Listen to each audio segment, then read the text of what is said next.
Bismillahirrahmanirrahim. Allahumma aftah alaina hikmataka wa anshur alaina min hazaini rahmatika ya arhamar rahimin. Rabbi shrah li sadri wa yassir li amri wahlul 'uqdatam min lisani yafqahu qawli. Rabbi yassir wa la tu'assir wa bitamam bil khair. Rabbi yassir wa la tu'assir wa bitamam bil khair. Rabbi yassir wa la tu'assir wa bitamam bil khair. Sallallahu alaihi wasallam Muhammad wa ala alihi wa sallam. Alhamdulillah rabbil alamin. Amin. Ya, hari ini kita sambung bab 7, iaitu adalah bab pendidikan.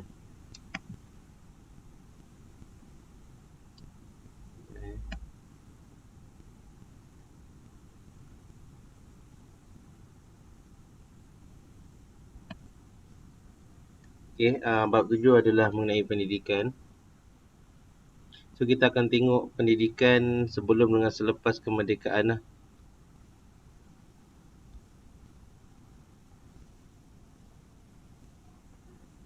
Nampak slide ya? Nampak. Okay, so first kita akan tengok ya, masyarakat majmuk di Malaysia. Yang kedua adalah proses sosialisasi golongan imigran. Ketiga, perkembangan pendidikan di Malaysia. Keempat, pendidikan dan hubungan etnik. Yang kelima adalah persekitaran pendidikan dan pentadbiran dalam meningkatkan hubungan etnik. Kita tengok dulu masyarakat majmuk di Malaysia.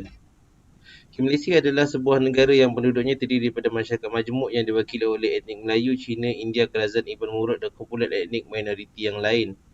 Tiga kaum utama ialah Melayu, Cina dan India mempunyai perbezaan dari segi bahasa, agama, bahasa, budaya, tempat tinggal dan cara hidup.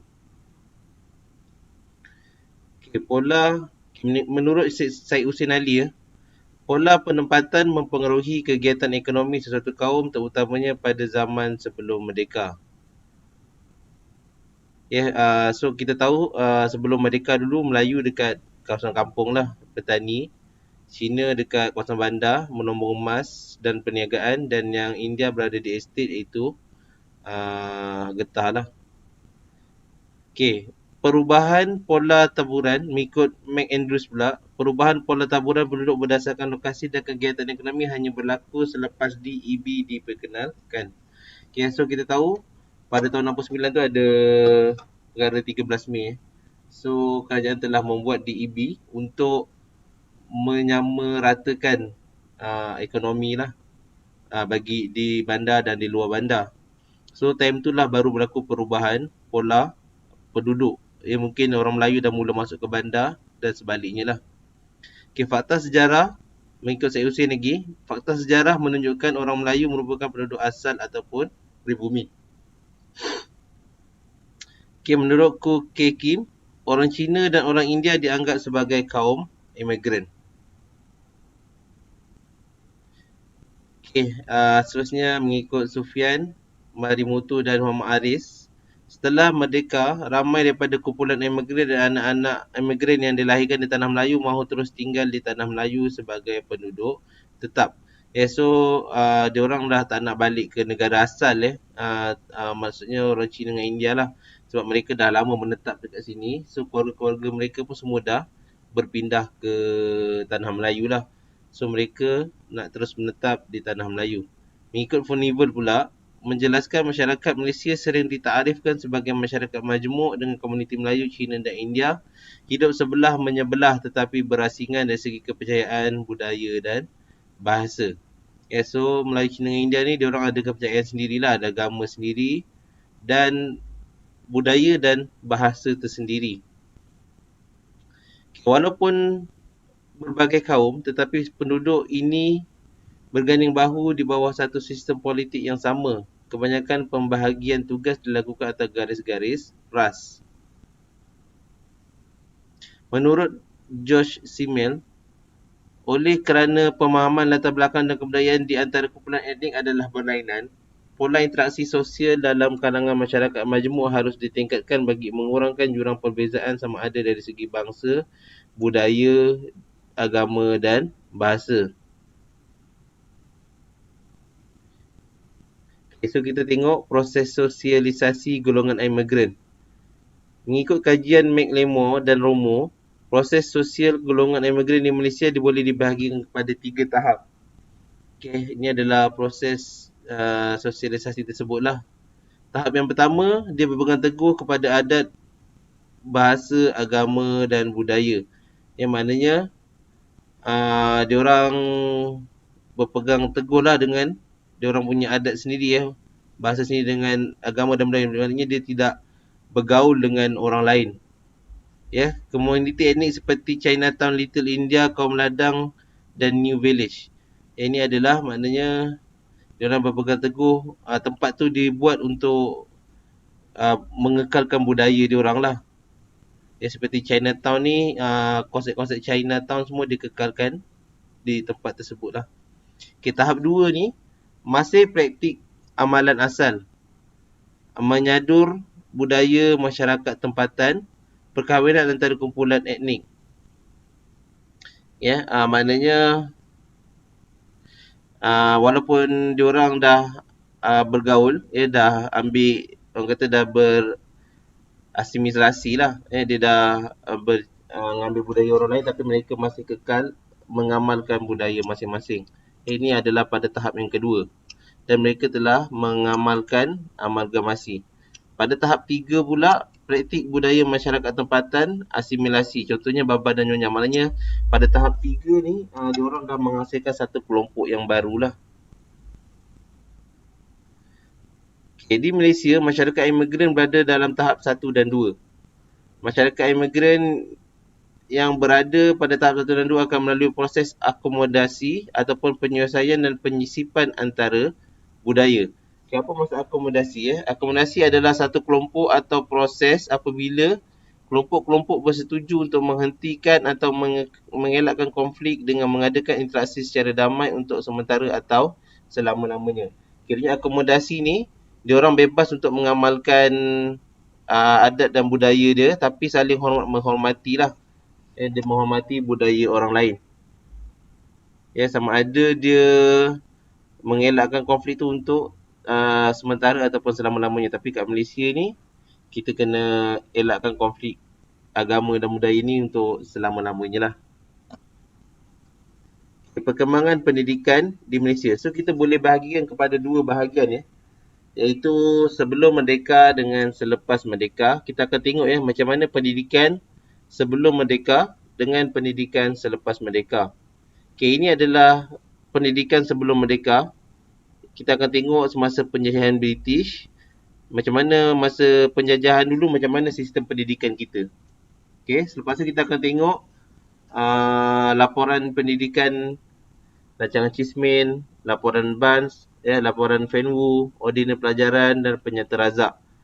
So dekat sini, masa rancangan Chismin ni, dia dah start pemerintahan Malayan Union lah. Masa rancangan Chismin ni, dia dah start Malayan Union. Okay, so kita tengok dulu pendidikan sebelum merdeka, iaitu semasa penjajahan British. Kerajaan Inggeris lebih cenderung mengamalkan sistem pendidikan secara terpisah bagi setiap kumpulan etnik. Kerajaan Inggeris menggalakkan penubuhan sistem persekolahan yang bercorak perkauman, iaitu pendidikan Melayu, pendidikan Inggeris dan pendidikan Cina dan pendidikan Tamil untuk memenuhi keperluan pendidikan asas kaum masing-masing. Tujuan mereka Inggeris ni dia nak kekalkan sekolah bersifat perkauman ni supaya penduduk di tanah Melayu ni tidak berganding bahu lah supaya diorang tidak kuat.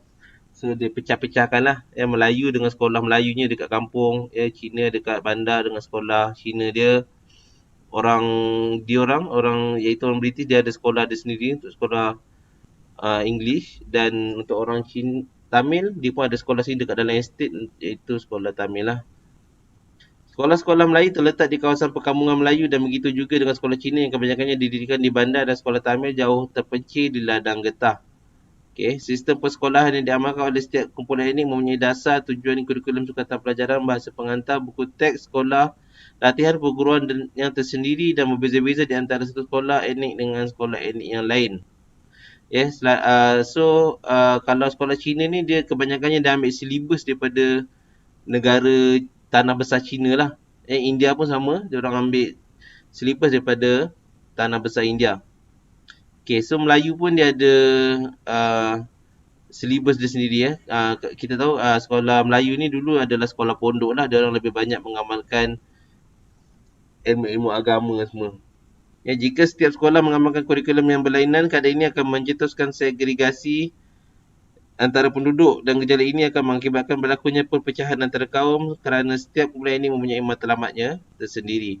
Segregasi ini maknanya terasing lah. Semua sekolah ada kurikulum diorang tersendiri. So, diorang tidak dapat bersatu padu. Ini adalah sekolah masa zaman British dulu.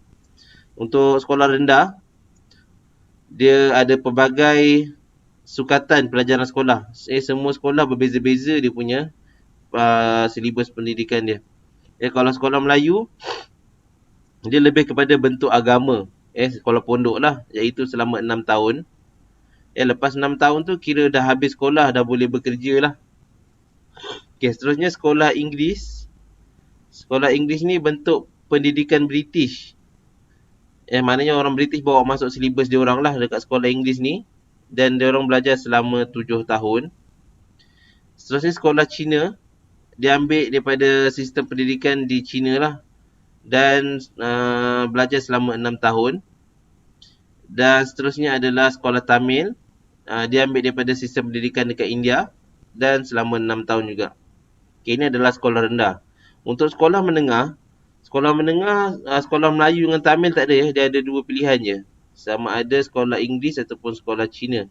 Sebab tu kalau kita tengok orang-orang dulu, kebanyakannya orang-orang lama ni dia berpendidikan Inggeris lah kalau Melayu. Sebab dia orang tak ada option lain. Kalau dia orang nak lanjutkan pelajaran, dia orang kena masuk sekolah Inggeris ataupun sekolah Cina. So ada 2 pilihan je untuk sekolah menengah ni, iaitu sekolah Inggeris dan sekolah Cina. Untuk sekolah Inggeris, dia orang selama 4 tahun belajar baru dapat sijil persekolahan. Kalau untuk sekolah Cina pula, dia orang kena belajar selama 6 tahun, iaitu 3 tahun menengah rendah dan 3 tahun menengah atas. Rancangan Cheeseman merupakan perubahan pertama yang dilakukan untuk polisi pendidikan di bawah pentadbiran Malayan Union. Cadangan yang dinyatakan dalam rancangan Cheeseman ini ada 3. Tempat percuma diberikan kepada kanak-kanak yang menghadiri sekolah vernacular di peringkat sekolah rendah. Bahasa Inggeris diajar di sekolah rendah. Penubuhan 2 jenis sekolah menengah. Sambung. Rancangan ini gagal kerana ia lebih memberi tumpuan kepada peringkat sekolah rendah sahaja dan mengutamakan bahasa Inggeris sebagai bahasa pengantar di sekolah tanah Melayu. Terima kasih. Sama. So macam saya terangkan tadi, rancangan Cheeseman ni dia bermula semasa zaman Malayan Union Malayan Union. So di antara yang cadangan Cheeseman ni adalah dia nak berikan pendidikan percuma kepada peringkat sekolah rendah lah. Lepas tu bahasa Inggeris dia ajar kat sekolah rendah tu. Lepas tu untuk sekolah menengah ada 2 jenis sekolah. Mungkin dikekalkan sekolah Inggeris dengan sekolah Cina tadilah. Tapi dia gagal kerana dia terlalu fokus kepada sekolah rendah. Lagipun kita tahu Malayan Union ni pun telah ditentang oleh orang Melayu lah. Dia orang punya pemerintahan Malayan Union ni. Sebab tu antara salah satu sebab rancangan ni pun gagal lah. Usaha pertama ke arah menggalakkan pola interaksi sosial antara murid pelbagai etnik melalui pendidikan dinyatakan dalam laporan Barnes atau Barnes Report 1950. Cadangan 1. Penubuhan 2 sistem persekolahan sahaja di peringkat sekolah rendah, iaitu sekolah Inggeris dan sekolah Melayu, dengan menjadikan bahasa Inggeris dan bahasa Melayu sebagai bahasa penghantar. Ada ya? Nombor 2, sekolah menengah pula cuma bahasa Inggeris dicadangkan sebagai bahasa pengantar. Sekolah Cina dan Tamil dicadangkan supaya dimansuhkan secara berperingkat-peringkat, tapi bahasa Cina dan bahasa Tamil akan diajar sebagai satu mata pelajaran di sekolah kemasaan. Bahasa Inggeris dijadikan bahasa pengantar di sekolah menengah merupakan langkah kerajaan British untuk mengurangkan ketegangan dalam masalah pendidik. Teruskan. Okay. Walau bagaimanapun, penduduk Tanah Melayu terutama orang Melayu tidak bersetuju dan menentang pengguna bahasa Inggeris sebagai alat menyatupadukan rakyat. Cadangan ini juga mendapat tentangan hebat dari kaum Cina yang terlibat. Tindakan tersebut sebagai satu usaha sengaja untuk menghancurkan bahasa dan kebudayaan Cina. Usaha ini terhenti sekerat jalan kerana ada bangkangan dari kumpulan imigran lain yang mahu kekalkan sekolah-sekolah etnik. Okey, terima kasih. Okey, sama.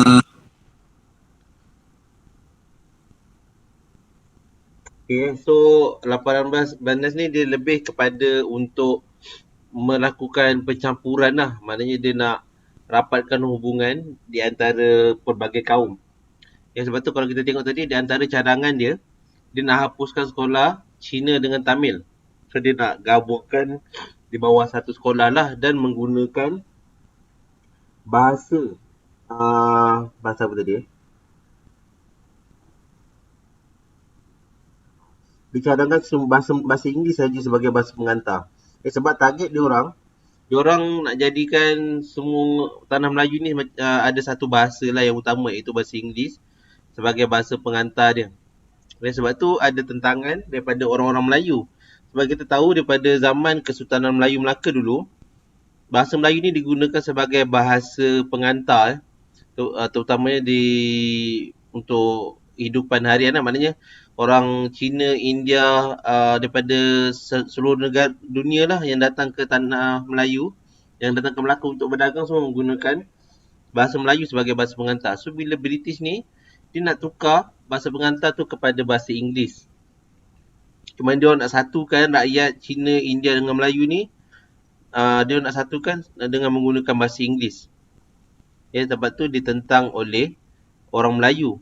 Sebab dia tak nak jadikan Inggeris sebagai alat untuk menyatupadukan rakyat.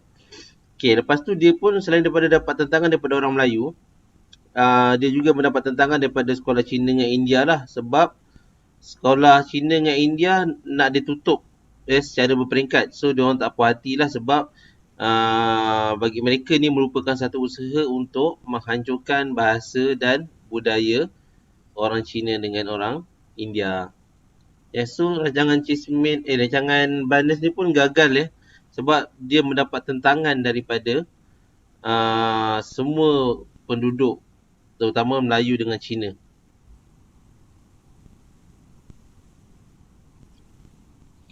So tujuan laporan Penwu ni adalah untuk mengkaji sistem persekolahan vernacular Cina serta mendapatkan pandangan daripada masyarakat Cina lah terhadap pendidikan Cina tu sendiri dekat sini.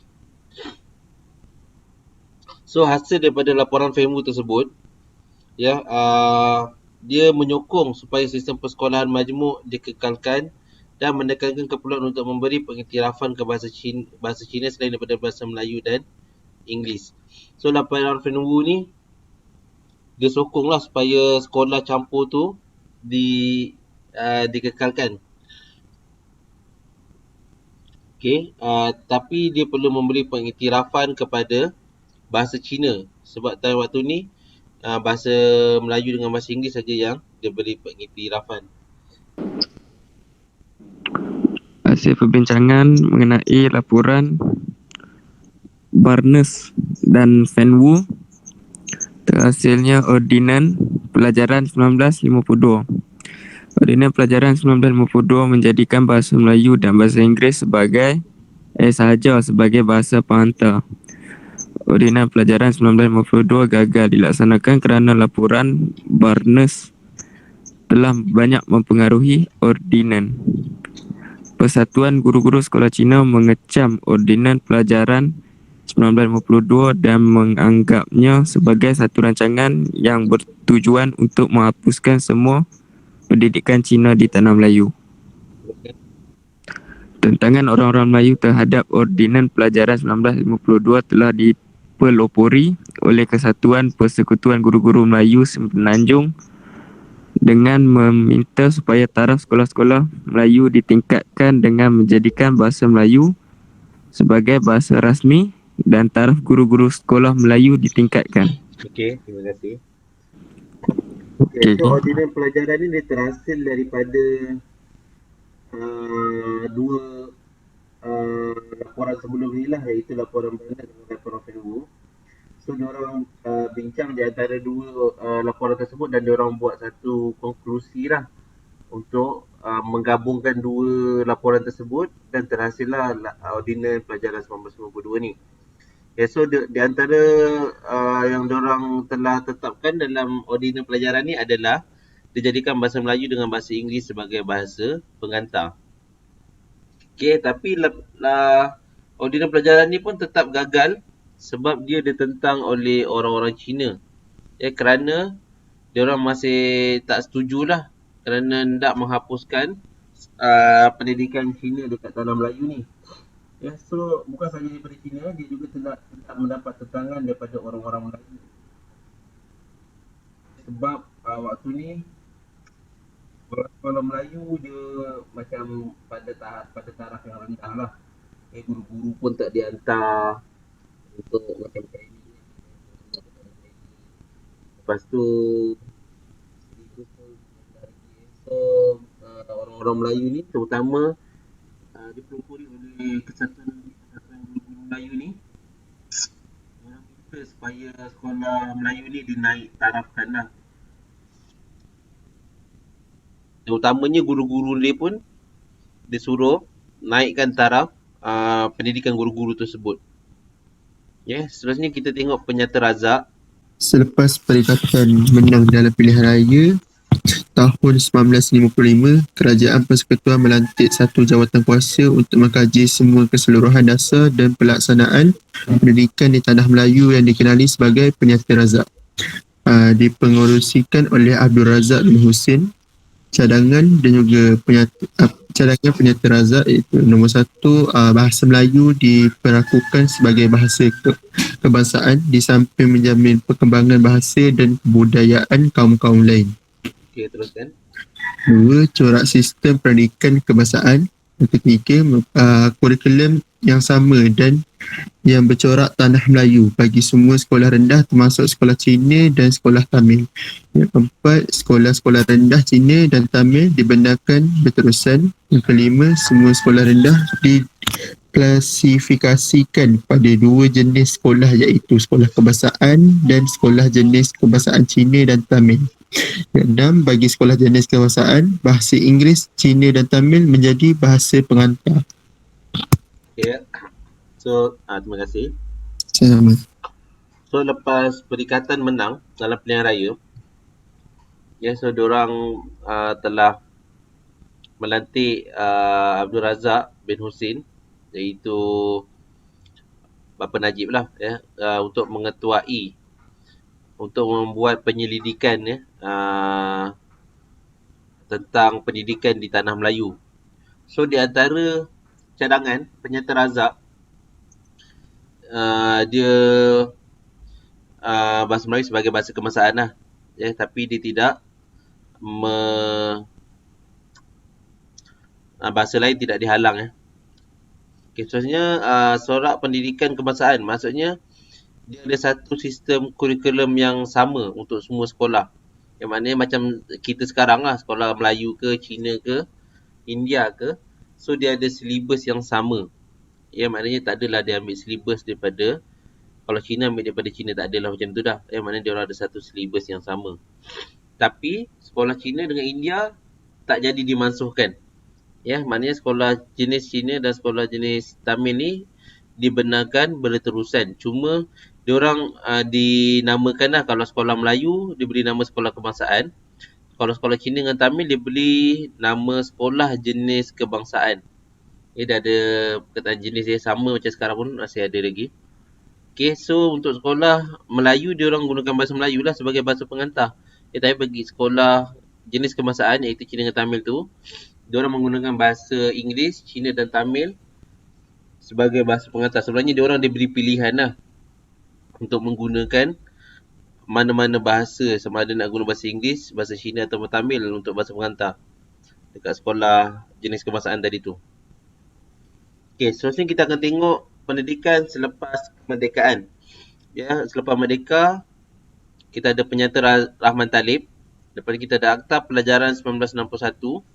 Kita ada laporan Hussein On, laporan Mahathir, Akta Pendidikan 1996, Dasar Pendidikan Kebangsaan dan Plan Induk Pembangunan Pendidikan. Okay, so Penyata Rahman Talib, Februari 1960. Sebuah jawatan kuasa penyembak pelajaran ditubuhkan untuk mengkaji semula pelaksanaan dasar pelajaran kebangsaan seperti yang terkandung dalam Penyataan Razak. Diketuai oleh Abdul Rahman bin Talib. Laporan Rahman Talib mengekalkan konsep asal yang terdapat dalam Ordinan Pelajaran 1957. Bahasa dan bahasa Inggeris diwajibkan di semua sekolah. Satu sukatan pelajaran yang sama untuk semua sekolah. teruskan. Syur utama laporan Rahman Talib. Semua peperiksaan awan dalam bahasa Melayu dan bahasa Inggeris sahaja. Kelulusan dalam mata pelajaran bahasa Melayu adalah diwajibkan dalam pemeriksaan sijil rendah pelajaran SRP. Pelajaran di sekolah rendah adalah percuma. Sekolah rendah menyediakan sekolah kebangsaan dan jenis kebangsaan. Sekolah pelajaran lanjutan merupakan persekolahan hingga umur 15 tahun. Murid naik darjah secara automatik. Pelajaran agama Islam bagi murid-murid adalah sekurang-kurangnya 15 orang. Pendidikan akhlak dititik beratkan. Okay, terima kasih. Sama. Okay, so ni di antara show-show Rahman Talib lah. Maknanya yang pertama, bahasa Melayu, bahasa Inggeris jadi diwajibkan di semua sekolah. Kerana sekolah Cina dengan India pun wajib untuk belajar bahasa Melayu. Lepas tu, satu sukatan pelajaran yang sama, macam yang sama macam sebelum ni tadi. Okay, lepas tu dia ada cadangan supaya peperiksaan awam, maknanya semua sekolah peperiksaannya mestilah dalam bahasa Melayu dan bahasa Inggeris sahaja. Dan diwajibkan bahasa Melayu diwajibkan lulus dalam peperiksaan sijil rendah pelajaran SRP. Okey, seterusnya pelajaran di sekolah rendah adalah percuma. Dan yang lain dikekal dari sekolah rendah jadi sekolah rendah kebangsaan dan jenis kebangsaan. Murid naik darjah secara automatik. Ya, maksudnya sebelum ni kalau tak lulus tak dapat naik ya. Contohnya kalau dia tak lulus darjah 1, dia akan kekal kat darjah 1 lah. Dia tak dapat naik kepada darjah 2. Okay, tapi di dalam Rahman Talib ni disyorkan supaya walaupun dia gagal darjah 1, tapi dia boleh naik ke darjah 2. Okay, seterusnya pelajaran agama Islam bagi murid hendaklah sekurang-kurangnya 15 orang. So kalau tak ada 15 orang, pelajaran agama tu tak dapat dilaksanakan lah. Okay, dan terakhir tu pendidikan akhlak dititik beratkan. Okay, saja kita pergi kepada Akta Pelajaran 1961. Akta 1961. Sebagai usaha memperluas dan merumus dasar pendidikan negara, terima ada laporan Razak 1956 dan perakuan jawatan kuasa penyemak 1960. Rahman Talib telah digabungkan dalam satu peruntukan undang-undang pelajaran yang dinamakan Akta Pelajaran 1960. Okey, terima kasih. So tadi kita ada Akta Pelajaran 1957. Ya, Akta Pelajaran 1957 tadi dia menggabungkan tadi kita ada Ordinal Pelajaran ya. Boleh dikata akta jugalah. Dia menggabungkan laporan Barnes dengan laporan Fenwu. Untuk Akta Pelajaran 1961 ni pula, dia menggabungkan dua laporan tadilah, iaitu laporan mana ya? Laporan Razak.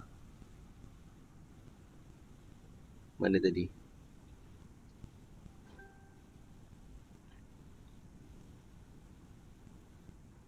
Laporan Razak dengan laporan Rahman Talib. So digabungkan dua laporan tadi untuk membentuk Akta Pelajaran 1961. Ya. Laporan Hussein On 1971. Tujuan utama laporan ini selain dari untuk mengkaji semula dasar pendidikan negara ketika itu, juga adalah untuk menyediakan pendidikan dasar bagi semua kanak-kanak dalam lingkungan umur bersekolah. Ini dapat ditampung dalam sekolah aliran Melayu, Inggeris, Cina dan Tamil. Ketika itu, di sekolah-sekolah kerajaan dan bantuan kerajaan masih dijalankan dalam dua bahasa, iaitu bahasa Inggeris dan bahasa Melayu. Walaupun kedudukan bahasa Melayu sebagai bahasa pengantar utama sistem pendidikan negara, namun kedudukan bahasa Inggeris sebagai bahasa kedua turut dipelihara. Masa mengajar bahasa Inggeris ditambah dan guru-guru diberi latihan untuk memperoleh hasil yang baik. Okay, terima kasih. Sama-sama. So, dalam laporan Hussein On ni tak ada apa sangat lah. Dia just ditubuhkan untuk mengkaji Akta Pelajaran tadilah. Sebab kita tahu Akta Pelajaran tu dibuat pada tahun 1961. So selepas 10 tahun, itu pada tahun 1971, kerajaan telah menubuhkan supaya membuat laporan lah untuk mengkaji dasar pendidikan negara. Kita kena sentiasa kaji balik lah dasar pendidikan tu sama ada masih relevan ataupun tak. So kalau kita tengok dekat sini, dalam laporan tu bahasa Inggeris dengan bahasa Melayu masih dijadikan sebagai bahasa pengantar. Bahasa Melayu sebagai bahasa pengantar utama lah, tapi bahasa Inggeris pun tetap dikekalkan, maknanya sebagai bahasa kedua. Bahasa Inggeris adalah sebagai bahasa kedua. So untuk mertabatkan juga bahasa Inggeris ni, so masa mengajar untuk subjek bahasa Inggeris ni telah ditambah. Selain tu, guru-guru pun telah dihantar latihan untuk menambahkan lagi kualiti guru-guru dalam memberi pendidikan bahasa Inggeris lah. Laporan Mahathir 1985 dipengerusikan oleh Tun Dr. Mahathir Mohamad. Tumpuan diberikan kepada pendidikan asas 3M iaitu membaca, menulis dan mengira. Kedudukan bahasa Inggeris sebagai bahasa kedua dikekalkan. Fokus diberikan kepada pendidikan kerohanian yang kukuh dan unsur-unsur disiplin yang diingini. Pendidikan menengah atas dibahagikan kepada dua jurusan iaitu akademik dan vocational. Peluang melanjutkan persekolahan ditambah daripada 9 tahun ke 11 tahun. Kurikulum ala Malaysia ditegaskan. Semakan semula dibuat ke atas kursus dalam perkhidmatan bagi bahasa Malaysia. Okay. So dalam laporan Mahathir ni dia menumpukan kepada 3M iaitu membaca, menulis dan mengira. So kalau kita tengok situ apa lagi pembaharuan yang dia buat, bahasa Inggeris dikekalkan juga sebagai bahasa kedua. Untuk menengah atas ada dua jurusan, sama ada jurusan akademik ataupun vocational. Dan untuk persekolahan ditambah daripada 9 tahun ke 11 tahun. Sebelum ni kita ada 9 tahun je. So telah ditambah kepada 11 tahun, maknanya sampai tingkatan 5 lah. Kurikulum ala Malaysia ditegaskan, maknanya ada subjek kita sendirilah, silibus kita sendiri. So itu saja yang baru. Akta Pendidikan Kebangsaan 1996. Akta Pendidikan 1996 merupakan lanjutan dan pembaharuan dari Akta Pendidikan 1961 bertujuan memantapkan sistem pendidikan kebangsaan sejajar dengan kehendak dan cita-cita Malaysia untuk menjadi pusat kecemerlangan pendidikan yang bermutu tinggi dan bertaraf dunia. Akta Pendidikan 1996 menampilkan kesinambungan kepada hasrat dan dasar pendidikan yang sedia ada. Akta ini berpaksi kepada perakuan utama Penyata Razak 1956 yang menjadi asas dasar pendidikan kebangsaan. Akta baru ini juga banyak mengekalkan peruntukan yang masih relevan daripada Akta Pembelajaran 1961. Tujuan mengubal Akta Pendidikan 1996 untuk memperluaskan skop dan memperkenalkan perundangan mengenai pendidikan. Kandungan Akta Pendidikan 1996. Yang pertama, sistem pendidikan kebangsaan terdiri pendidikan prasekolah, pendidikan rendah, pendidikan menengah, pendidikan lepas menengah dan pendidikan tinggi. Yang kedua, 3 kategori institusi pendidikan iaitu institusi pendidikan kerajaan, bantuan kerajaan dan swasta. Yang ketiga, bahasa kebangsaan sebagai bahasa pengantar utama. Jika bahasa pengantar utama di sesuatu institusi pendidikan adalah selain daripada bahasa kebangsaan, maka bahasa kebangsaan hendaklah diajar sebagai mata pelajaran wajib di institusi pendidikan itu. Yang keempat, kurikulum kebangsaan hendaklah digunakan oleh semua sekolah. Yang kelima, sekolah hendaklah menyediakan murid bagi peperiksaan yang ditetapkan. Yang keenam, pendidikan Islam akan diperluas untuk diikuti oleh murid-murid Islam di semua kategori sekolah termasuk sekolah swasta dan diperkukuhkan lagi dengan menjadi pelajaran tersebut sebagai salah satu daripada pelajaran teras di sekolah-sekolah. Yang ketujuh, mengambil kira kepentingan semua kaum dengan cara mengekalkan status quo sekolah rendah jenis kebangsaan. Yang ke-8, turut memperuntukkan pengajaran bahasa suku kaum di negara ini sekiranya didapati munasabah untuk dilaksanakan. Okey, terima kasih. Sama-sama. Okey, so Akta Pendidikan Kebangsaan 1996. So bila disebut akta ni maknanya dia adalah undang-undang lah.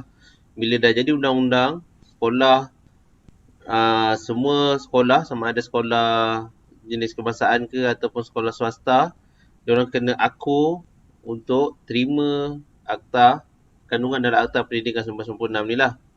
So kalau kita tengok di antara kandungan dalam Akta Pendidikan 1996 ni, kita ada pendidikan prasekolah. Prasekolah ni macam tadika semua tu lah. Pendidikan rendah, pendidikan menengah dan pendidikan lepas menengah dan pendidikan tinggi. Pendidikan tinggi ni universiti lah. Okay, 3 kategori institusi pendidikan iaitu pendidikan kerajaan, bantuan kerajaan dan swasta. Sama macam sekarang, ada sekolah kerajaan, ada sekolah bantuan kerajaan dan juga ada sekolah swasta. Dan bahasa kebangsaan iaitu bahasa Melayu dijadikan sebagai bahasa pengantar. Jika ada institusi terutamanya kalau sekolah swasta lah. Sekolah swasta ni kebanyakannya dia menggunakan bahasa Inggeris lah sebagai bahasa pengantar. So jika dia tak gunakan bahasa Melayu sebagai bahasa pengantar, dia orang kena wajibkan mata pelajaran bahasa Melayu. Maksudnya kat sekolah swasta pun dia orang kena belajar subjek bahasa Melayu. So kita ada kurikulum sendiri. Semua sekolah kena menggunakan kurikulum kebangsaan. Seterusnya,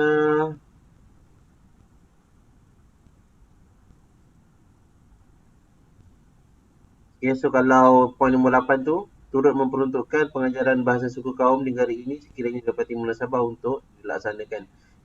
Terutamanya dekat Sabah, Sarawak sana lah. So kalau ada sekolah yang request untuk belajar bahasa kaum diorang, suku diorang, so diorang boleh request dan kerajaan boleh mempertimbangkan jika didapati ianya munasabah untuk diajar. So itu antara isi kandungan Akta Pendidikan 1996. Seterusnya kita pergi kepada pendidikan dan perhubungan etnik. Pendidikan di negara ini telah dirangka bagi tujuan membina bangsa Malaysia yang bersatu padu dan mempunyai wawasan hidup bersama berprinsipkan kepada keadilan sosial. Ia menekankan konsep Malayanisation, iaitu satu proses membina generasi baru Malaysia yang berpendidikan dan berkiblatkan Malaysia menggunakan bahasa Malaysia sebagai lambang penyatuan dan kekuatan budaya bangsa, menggunakan kurikulum berorientasikan Malaysia dan mewujudkan sistem penilaian yang seragam untuk pensijilan dan pengiktirafan. Pendidikan sejarah adalah asas penting dalam membina bangsa Malaysia. Mempelajari sejarah bukanlah semata-mata untuk mendapatkan pengetahuan, tapi ianya boleh menjadi pedoman dan memberi iktibar kepada suatu bangsa tentang apa yang telah berlaku. Sebab tu, dalam beberapa tahun, rasanya dalam 4-5 tahun sebelum ni, kerajaan telah mewajibkan supaya subjek sejarah menjadi satu subjek yang untuk wajib lulus lah ya, dalam SPM.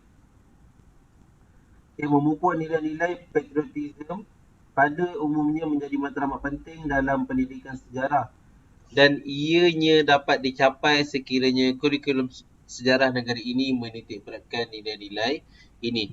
So nilai patriotisme ni dapat dipupuk jika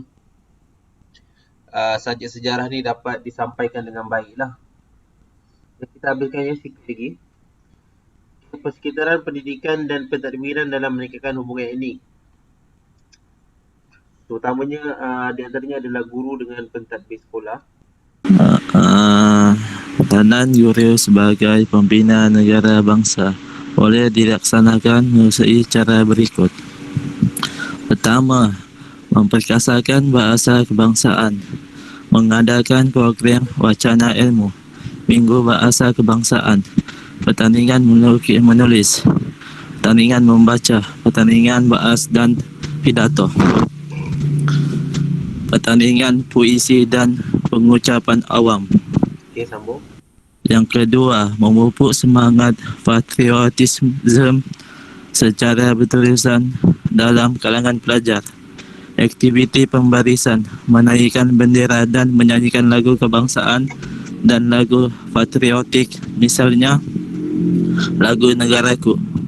Sambutan bulan kemerdekaan yang melibatkan pelbagai jenis aktiviti bahasa dan budaya yang diadakan di sekolah seperti aktiviti deklamasi sajak, pidato, sayembara puisi, syair dan nyanyian patriotik serta karya kreativiti pelajar.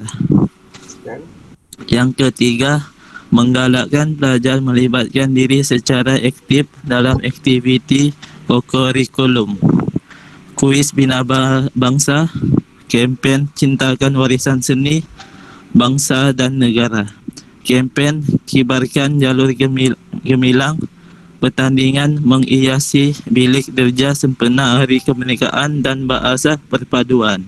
Okey, terima kasih. Okey, so kalau kita tengok kebanyakannya semua aktiviti yang telah dibacakan tadi, kebanyakan kita dah lalui lah. Memang kat zaman sekolah dulu memang banyak program-program seperti ni yang dilaksanakan oleh pihak sekolah lah. Yang bila sampai hari kemerdekaan je mesti ada macam-macam sambutan dan majlis yang dilakukan ya. Tak, mungkin ada majlis perarakan ke. Tak pun dia akan ada program-program untuk seperti yang ni tadilah, ada minggu pidato, ada menulis, ada mewarna ya. Dan seterusnya ada pertandingan menyanyi, ada pertandingan sajak dan banyak lagi ya.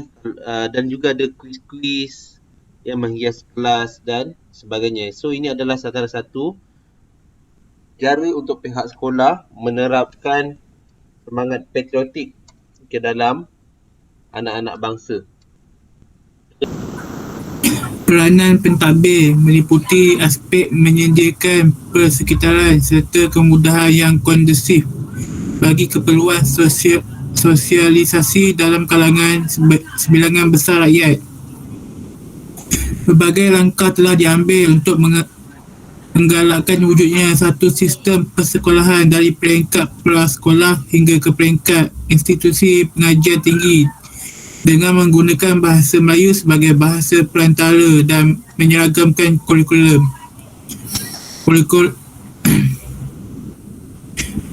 peperiksaan serta pensijilian yang mempunyai pengiktirafan yang sama.